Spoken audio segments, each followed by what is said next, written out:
एवढं गोड देवाचं वर्णन केलं. ह्या वर्णनामुळे मला किती त्रास झाला. परवा दिवशी सुरूरला कीर्तन होतं भाऊ माझं. आता नेहमी माझ्या संपर्कातला माणूस आहे, 20 वर्ष झाली त्याची माझी मैत्री आहे.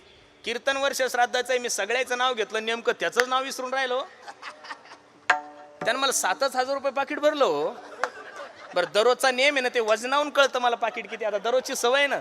मला असं वाटलं का माझ्या ड्रायव्हरचं पाकिट माझ्याकडे आलं. का रे म्हणलं कसं काय असं झालं. बघितलं तर 7,000. मी त्याला फोन केला, म्हणलं का रे एवढ्या लांबून आलोय बुलढाण्याहून, एवढी धावपळ करून एवढं कमी पाकिट.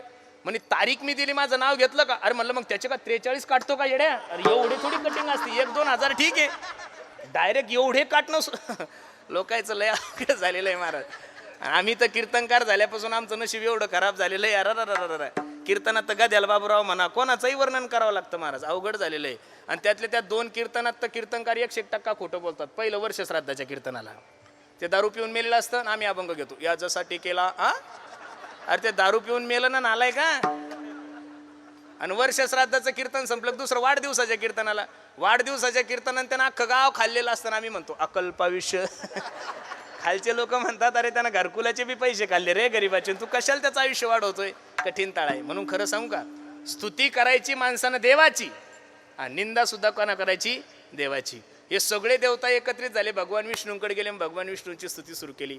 सशंख चक्रम सकिरीत कुंडलम सपीत वस्त्रम सरशिरोक्षणम सहार वक्षस्थलकस्तोश्रियम नमामि विष्णुम शिरसा चतुर्भुजम.